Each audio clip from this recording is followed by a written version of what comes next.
Good morning student, this is my third video of class 12th accountancy, chapter 3 change in the profit sharing ratio among the existing partners. Now अभी तक हमने क्या क्या पढ़ लिया है? हमने अभी तक पढ़ लिया है कि अगर मान लो रेशियो में चेंज होता है तो क्या फ़र्क पड़ता है, प्लस गुडविल को किस तरह से ट्रीट करना है, अगर ओल्ड रेशियो है न्यू रेशियो है तो सैक्रिफाइसिंग या गेनिंग रेशियो कैसे निकालते हैं. नाउ अब टॉपिक आता है accounting treatment of goodwill when there is change in the profit sharing ratio of existing partner. यानी कि दो जो टॉपिक हमने लास्ट पढ़े हुए हैं लास्ट दो वीडियो में वही यहाँ पर मर्ज कर रहा है. एक तो ट्रीटमेंट ऑफ गुडविल हमने पढ़ा है जिसमें हमने average profit, super profit method, capitalisation method पढ़ा है, और हमने एक टॉपिक जो फर्स्ट वीडियो में पढ़ा था वो है profit sharing ratio of the existing partner. अब इन दोनों को मर्ज कर दिया है कि अगर मान लो प्रॉफिट शेयरिंग रेशियो में एग्जिस्टिंग पार्टनर के कोई चेंजेस आता है तब गुडविल का क्या ट्रीटमेंट करेंगे, यानी कि कैसे डिवाइड करेंगे, गेनिंग में कि सैक्रिफाइसिंग में कैसे डिवाइड करेंगे. Okay, now see this is illustration 21. एक इलस्ट्रेशन से ही मैं आपको समझा पाऊँगी. देखिए यहाँ पर दिया है ABC पार्टनर हैं जिनके रेशियो है 5:4:1. अब इसमें दिया है it was decided that with the effect from 1 अप्रैल 2016, यानी कि ये डेट दी हुई है कि कब से प्रॉफिट शेयरिंग रेशियो क्या हो रहा है, चेंज हो रहा है. The profit sharing ratio will be 9:6:5. Profit sharing ratio क्या था, 9:6 और 5. गुडविल क्या थी, इनकी गुडविल वैल्यूड कर रहे हैं 2 ईयर ऑफ परचेज, यानी कि जो एवरेज प्रॉफिट आप निकालेंगे इसको 2 ईयर परचेज से आप इनटू कर देंगे. मगर इसमें एवरेज प्रॉफिट है कितने साल का, 3 साल का, यानी कि आप टोटल को अपॉन कर देंगे 3 से. फिर आते हैं यहाँ पर प्रॉफिट. अब दे दिया गया आपको 48, 42, 60, 1000. ठीक है, ये सारे 1000 में आप इन सबको प्लस कर देंगे. प्लस करके क्या करेंगे, नंबर ऑफ़ ईयर से डिवाइड कर देंगे. तो ये आपका एवरेज निकल आया. एवरेज निकल के आया कितना, 50. अब 50,000 को किससे इंटू करेंगे, 2 ईयर ऑफ गुडविल. ये हमने लास्ट के वीडियो में पढ़ चुका है, यानी कि पहला वीडियो जो था उसमें हमने ये वाला टॉपिक पढ़ा हुआ है, एवरेज गुडविल कैसे निकालते हैं. और उसी वीडियो में हमने ये भी पढ़ा है कि अगर मान लो ओल्ड गुडविल और न्यू गुडविल दी है तो उसको कैसे निकालेंगे. तो हमको सैक्रिफाइसिंग रेशियो को बेस लेके चलना है. Sacrificing ratio is equal to old ratio minus new ratio. अब देखिए यहाँ पर ओल्ड रेशियो क्या है, 5/10, 4/10, 1/10, और नीचे क्या दिया है, 9/20, 6/20 एंड 5/20. अब इन लोगों को क्या करो, आपस में जो ए का है ए से माइनस हो जाएगा, बी का बी से, सी का सी से. देखिए यहाँ पर किया हुआ है 5/10, 9/20, ओके, 4/10, 6/20, 1/10, 5/20. तो आप इसको सॉल्व करेंगे, आपको दिख जाएगा कौन सेक्रीफाइस और कौन गेन कर रहा है. ध्यान से देखिए यहाँ पर है सेक्रीफाइस एंड गेनिंग. अब इसको कैसे ट्रीटमेंट करेंगे. अब गुडविल भी हमारे पास कितनी है, हमें गुडविल भी देखनी पड़ेगी कितनी है हमारे पास. तो हमारे पास गुडविल कितनी है, 1 लाख. 1 लाख को आपको इन तीनों में डिवाइड करना है. तो 1 lakh into 1/20, 1 lakh into 2/20, 1 lakh into 3/20. अब जब आप इसे सॉल्व करेंगे तो वैल्यूज़ आएंगी दिस वन, 5,000, 10,000 एंड 15,000. अब ये दोनों कौन से होंगे और ये कौन सा, हमने एक बार डिस्कस कर चुका है कि अगर मान लो कोई इंसान सेक्रीफाइस करता है तो हमेशा क्या होता है, क्रेडिट में जाता है, और जो गेन करता है वो डेबिट में जाता है. ओके, तो यहाँ पर गेन कहाँ है, गेन हो रहा है सी में, तो यानी कि इसका जर्नल एंट्री क्या बन जाएगी, जो पार्टनर गेन कर रहा है C is capital account to, A is a capital account to, B is capital account. पीछे पलटते हैं,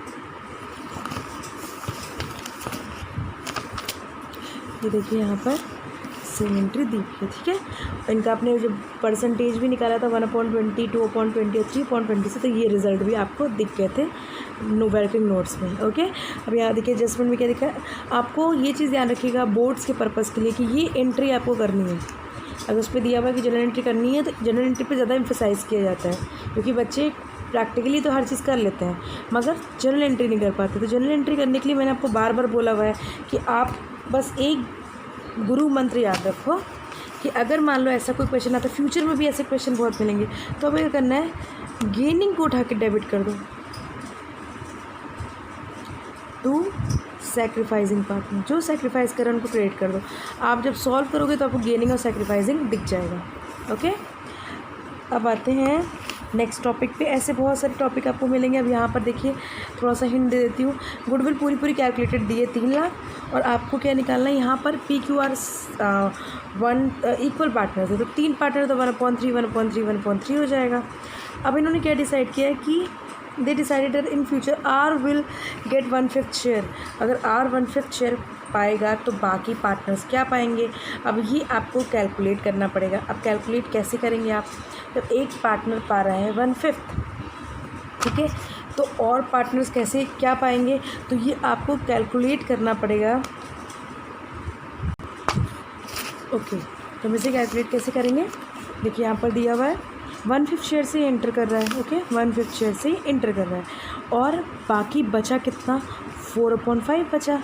तो यही तो बचा, कैसे बचा 4/5 ये भी हम डिस्कस करते हैं। देखिए यहाँ पर 3 पार्टनर ने किस रेशियो में शेयर किया है,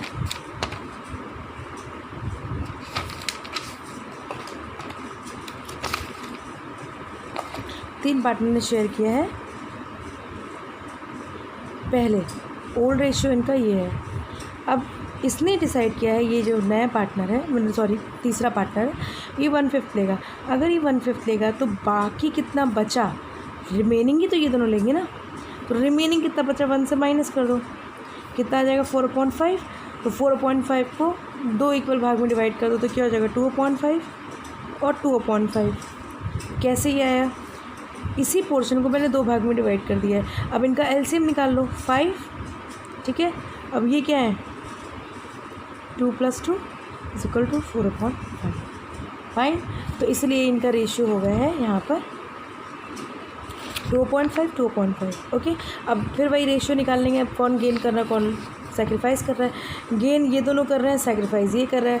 तो अब 3 लाख है, 3 लाख को इनमें डिवाइड कर दीजिए, 3 लाख को 1/15 कर दीजिए, 3 लाख को 1/15 और 3 लाख को 2/15। तो इनका गेन कौन कर रहा है, PQ, तो PQ क्या हो जाएंगे, डेबिट, PQ हो गया डेबिट और ये जाएगा क्रेडिट। ओके, पाते हैं नेक्स्ट टॉपिक आपका देखिए।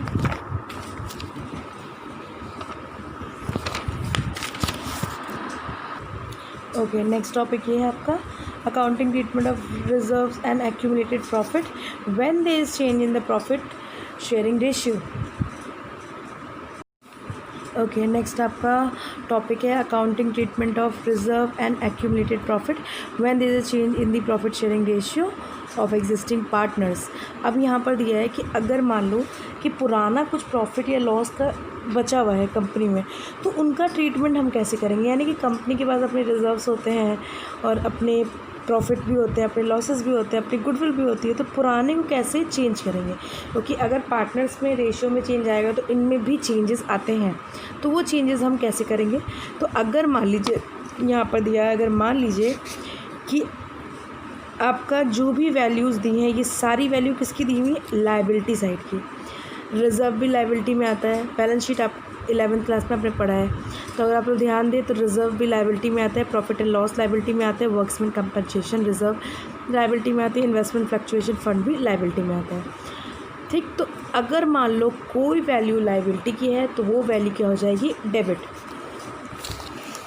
यानी सीधी भाषा में लायबिलिटी को आप क्या कर दोगे, डेबिट, ठीक। और यहाँ पर हो जाएगा 2 ओल्ड पार्टनर्स, जो भी आपके ओल्ड पार्टनर्स हैं उनमें डिवाइड हो जाएगा। और अगर असेट की वैल्यू है तो वो जस्ट रिवर्स हो जाएगा इसका, यानी कि अगर लायबिलिटी है तो हम उसे लिखेंगे liabilities upon old partner, sorry 2 old partners capital account. अब देखिए reserve, profit and loss, workmen compensation, investment fluctuation fund, जब आप बैलेंस शीट इसकी देखेंगे कभी भी ध्यान से तो आपको नज़र आएगा कि लायबिलिटी साइड की ट्रीटमेंट है। तो लायबिलिटी हमेशा क्या होगी, डेबिट साइड होगी और बाकी ओल्ड पार्टनर्स में डिवाइड हो जाएगी। और अगर मान लीजिए कोई वैल्यू अगर असेट साइड की है, तो मैंने बता चुका था, जैसे कि असेट साइड में आता है profit and loss. Profit and loss देखो दोनों साइड आता है, ओके, मगर लॉस और प्रॉफिट का फ़र्क होता है। देन आता है, पर स्टेटमेंट आपका ये दिया रहेगा, स्टेटमेंट आपका ये नहीं होगा कि प्रॉफिट है तो वो एसेट में दे दिया है, लॉस है तो लायबिलिटी में, आपको PL ही दिया रहेगा, वो हमेशा प्रॉफिट एंड लॉस अकाउंट दिया रहेगा। बस आपको ये देखना होगा लायबिलिटी में वो किस साइड है। अगर वो असेट है तो वो टू में आएगा, अगर वो लाइबिलिटी है तो वो डेबिट में जाएगा। तो यहाँ पर देखिए ओल्ड पार्टनर जस्ट पुराने वाले की रिवर्स एंट्री जो अभी हमने पढ़ी है लाइबिलिटी वाली, उसकी जस्ट रिवर्स एंट्री है, तो इसको भी आप ध्यान से देखेंगे। फिर आते हैं एक क्वेश्चन देखते हैं इसका। अब देखिए यहाँ पर दिया हुआ है सब कुछ, यहाँ पर अब बैलेंस शीट तो बनी नहीं है, तो यहाँ पर CR/DR करके दे दिया है, ठीक। अब देखिए यहाँ पर प्रॉफिट लॉस CR मतलब होता है एक तरह से समझ लो लाइबिलिटी, ठीक, ये हो गई लाइबिलिटी। जनरल रिजर्व लाइबिलिटी है, वर्क्समैन कंपनसेशन रिजर्व ये भी लाइबिलिटी है। Advertisement suspense account, advertisement suspense हमारा डेबिट होता है, तो ये आता है एसेट साइड में, ये हो गया एसेट। तो इनकी ट्रीटमेंट क्या हो जाएगा, इन सबको एक साथ प्लस कर लो, इनके अमाउंट को 1,20,000, 45,000, 60,000, इन सबको एक साथ प्लस कर लो। प्लस करने के बाद आप क्या नोटिस करोगे, जो वैल्यू टोटल आएगी उसको आप डिवाइड कर दोगे जो पार्टनर गेन या सेक्रीफाइस कर रहा है। यहाँ पर दिया हुआ है कि 4-3-2 में है और नया पार्टनर शेयर कर रहा है इक्वली, तो इनको आप वही माइनस कर लोगे सेक्रीफाइसिंग रेशियो से। आपको देखना पड़ेगा कौन गेन कर रहा है कौन लॉस कर रहा है, सेक्रीफाइस कर रहा है, तो आपको वैसे ट्रीटमेंट करना पड़ेगा इसमें। तो ये तीनों प्लस हो जाएंगे, और जैसे ही इसकी एंट्री होगी तो ये एंट्री क्या हो जाएगी, ओल्ड पार्टनर्स कैपिटल अकाउंट, तो इनका पूरा अमाउंट पूरा चला जाएगा इनमें। अच्छा एक चीज़ और, मैंने एक चीज़ यहाँ पर थोड़ा सा मिस्टेक कर दी, ये हमेशा ओल्ड पार्टनर्स कैपिटल रेशियो में डिवाइड होता है, यानी कि अगर ये ट्रीटमेंट हो रहा है एक्यूमुलेटेड का, तो ये कभी भी सैक्रिफाइसिंग और गेनिंग रेशियो में नहीं होता है। इस चीज़ को ध्यान दीजिएगा, कभी भी सैक्रिफाइसिंग या गेनिंग रेशियो में नहीं होता है, ये हमेशा ओल्ड रेशियो में होता है। ये 4-3-2 मैंने हमेशा बोला भी है, पर मैं थोड़ा सा मिस्टेक करके यहाँ पर ये देखिए ओल्ड पार्टनर्स कैपिटल अकाउंट में होता है, तो ये ओल्ड पार्टनर्स कैपिटल अकाउंट में हो क्योंकि ये एक्यूमुलेटेड है, यानी कि पुराना बचा हुआ है, इसलिए देखिए यहाँ पर 4/9, 3/9, 2/9 में डिवाइड हो रहा है। तो यानी कि ये पूरा जो एक्यूमुलेटेड वाला है वो किस में डिवाइड होता है, ओल्ड रेशियो में डिवाइड होता है। तो आपको कुछ भी कैलकुलेशन इस पर नहीं करना, इन तीनों को बस प्लस करके 4/9, 3/9 और 2/9 में यहाँ पर डिवाइड कर देना है। और जो डिफर्ड रेवेन्यू वाला है 90, ये भी सेम 4/9, 3/9 और 2/9 में डिवाइड कर देना है। बस ध्यान कर रखना है लाइबिलिटी साइड का जो ट्रीटमेंट है, तो लाइबिलिटी साइड का जो भी ट्रीटमेंट होता है, रियल, रिजर्व, फ्लक्चुएशन फंड, ये सारे होते हैं debit to old partners capital account, और जो डिफर्ड रेवेन्यू या profit and loss debit side का होता है उसे हम old partners capital account to जो भी एसेट के एक्यूमुलेटेड चीज़ें होती हैं उनमें करते हैं। ओके, फिर आते हैं next topic, workmen compensation reserve. इसको हम थोड़ा सा ध्यान दे के पढ़ेंगे क्योंकि इसमें एंट्रीज़ ही है, तो अगर आप एंट्रीज़ को थोड़ा अपने दिमाग में बैठा लोगे, पर आप इजीली बैठाओ उसको, बहुत मेहनत करके नहीं बैठाना, आप बस लाइबिलिटी और असेट साइड की वैल्यू उसको पकड़ना सीख जाओ तो आप एंट्रीज़ करना सीख जाओ। तो अब देखिए यहाँ पर दिया हुआ है वर्क्समैन कंपनसेशन के बारे में। वर्क्समैन कंपनसेशन रिजर्व हमेशा किस साइड होता है, लाइबिलिटी साइड होता है। अगर लाइबिलिटी साइड है, देखिए यहाँ पर, अगर नहीं लाइबिलिटी साइड ही होता है, तो लाइबिलिटी साइड है अगर क्वेश्चन में दिया है तो आप क्या करोगे, उसको डेबिट करके टू पार्टनर्स कैपिटल अकाउंट, यही वही लाइबिलिटी वाला ट्रीटमेंट हो गया, liability to old partners capital account, तो ओल्ड पार्टनर में ओल्ड रेशियो में डिवाइड हो जाता है।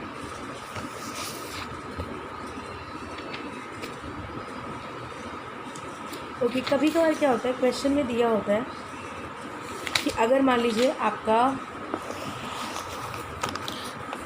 यहाँ पर if claim for workmen's compensation is lower than the amount of workmen compensation reserve. एक देखिए वर्क्समैन कंपनसेशन दिया, एक वर्क्समैन कंपनसेशन रिजर्व दिया, तो यहाँ बता रहा है अगर VC workman compensation is lower, यानी कि कम है किससे, वर्क्समैन कंपनसेशन रिजर्व से, तो एंट्री क्या होगी, तो यहाँ पर एंट्री दी हुई है, यहाँ पर एंट्री होगी इसकी वर्क्समैन कंपनसेशन, तो मैंने बता ही चुका है आपको कि वो कहाँ जाएगा, वर्क्समैन कंपनसेशन रिजर्व लाइबिलिटी होता है, इसलिए ये लाइबिलिटी कारण ये डेबिट में है। ओल्ड पार्टनर्स कैपिटल अकाउंट, ये पूरी एंट्री ये आपने ये पढ़ी हुई है अभी इससे पहले वाले में, जस्ट इसके पहले जो एंट्री थी वही एंट्री है, workmen's compensation reserve to partners capital account, वही यहाँ पर एंट्री है। अब यहाँ पर जो ज़्यादा या कम हो रहा है उसको हम क्या करते हैं, टू प्रोविज़न यानी कि वो हमको मिल नहीं रहा है, लोअर है इसलिए हमको मिल नहीं रहा है, तो provision for workmen's compensation claim, यानी कि वो हमको नहीं मिला तो हमने क्लेम किया है कि वो हमको नहीं मिल रहा है। फिर यहाँ पर देखिए अगर क्लेम जो आप कर रहे हो वो इक्वल है वर्क्समैन कंपनसेशन रिजर्व, यानी कि हमें कुछ भी पे नहीं हो रहा है, तो एंट्री क्या करेंगे, एंट्री बहुत सिंपल सी हो जाएगी, जो ऊपर वाली एंट्री है workmen's compensation reserve to provision for workmen's compensation claim, यानी कि ये दोनों अमाउंट इक्वल हो जाएंगे, ये पार्टनर्स कैपिटल नहीं आएगा क्योंकि कोई एक्सेस अमाउंट है नहीं, दोनों इक्वल है। जो रिजर्व है वो हमारे क्लेम के बराबर है, यानी कि हमको कुछ भी रिजर्व नहीं मिला है, यानी कि हमारा कोई भी पुराना रिजर्व नहीं, तो हम क्लेम करेंगे हमें पूरा रिजर्व हमारा दो।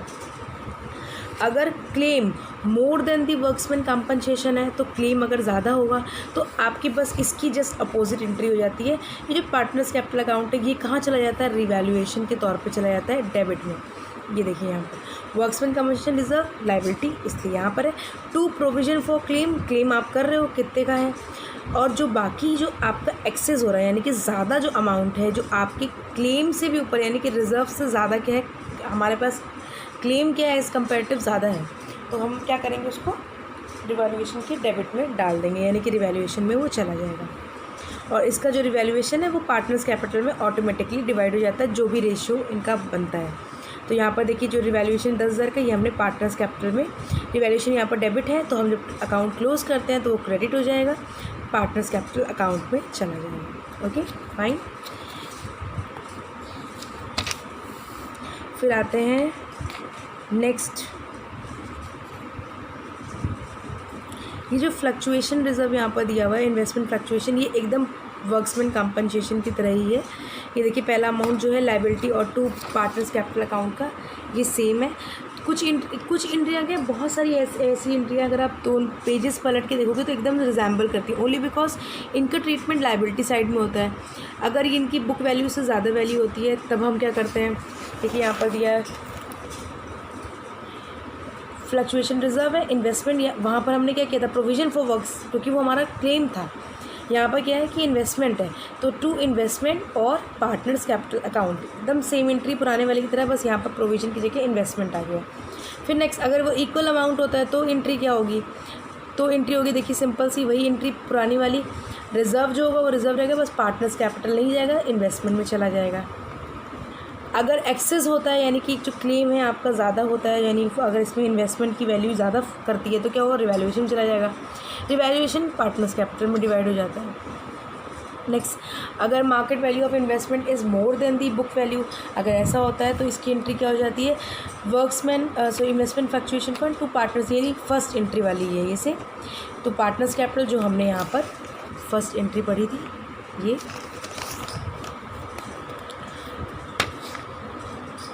उसके अलावा यहाँ पर दिया हुआ है increase in the value of investment, अगर वैल्यू ऑफ इन्वेस्टमेंट इंक्रीज़ कर रही है तो क्या करेंगे, इन्वेस्टमेंट डेबिट हो जाएगा टू रिवैल्यूएशन, ये अमाउंट पार्टनर्स कैपिटल की जगह रिवैल्यूएशन में चला जाएगा। पर यहाँ पर इन्वेस्टमेंट की वैल्यू इंक्रीज़ कर रही है, ना कि किसी रिजर्व की वैल्यू, फिर यही अमाउंट उल्टा हो जाएगा रिवैल्यूएशन टू पार्टनर्स कैपिटल, क्योंकि हम पूरा अकाउंट क्लोज कर रहे हैं। ओके ये चीज़ ना आपको ज़्यादा अच्छे से आएगी जब हम रिवैल्यूएशन बनाएंगे, क्योंकि मेन इसमें क्या है ना, अगर आपको रिवैल्यूएशन समझ में आ गया तो आप क्वेश्चंस कर ले जाओगे। अब हम आते हैं यहाँ पर रिवैल्यूएशन पे। रिवैल्यूएशन में मैं आपको बस थोड़ा सा समझा देती हूँ इसको। यहाँ पर देखिएगा, accounting for revaluation of assets and liability when there is a change in the profit sharing ratio of existing partner. ठीक है, अगली जो आपको रिवैल्यूएशन में काम करना है वो कैसे करना है, आपको ये फॉर्मेट आना चाहिए। CBSE आपको लिखने के भी नंबर देता है, मगर स्टेप बाय स्टेप। अगर आपको ये स्टेप से इतना छोटा सा स्टेप याद हो जाएगा ना, तो आगे जाके आपका ये चैप्टर एडमिशन, रिटायरमेंट, डेथ, ये सब पूरा इसी फॉर्मेट पे सॉल्व होता है।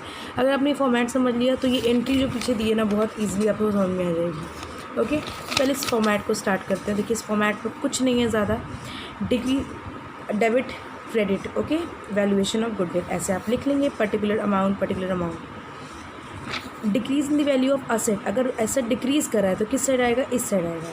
ठीक है, और इसी का उल्टा increase in the value of asset, वो आएगा इस साइड। इसी का फिर उल्टा increase in the value of liability, यानी कि यहाँ पर इंक्रीज़ हो रहा है किसमें, असेट में, मगर असेट की जगह यहाँ पर लाइबिलिटी में इंक्रीज़ हो रहा है, तो ये किस साइड आ गया, देखिए ऊपर डिक्रीज़ है, नीचे इंक्रीज़ है, असेट है, लाइबिलिटी है, तो यानी कि अगर असेट डिक्रीज़ करेगा तो इधर लिखोगे, मगर लाइबिलिटी इंक्रीज़ करेगी तो इधर लिखोगे, और लाइबिलिटी डिक्रीज़ करेगी तो किधर लिखोगे, इधर लिखोगे।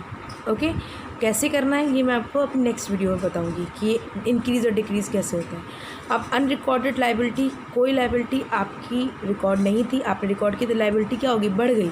तो बढ़ना मतलब क्या, increase in the value of asset. ये मैं आपको ट्रिक बता रही हूँ, आप अनरिकॉर्डेड से भी याद कर सकते हो।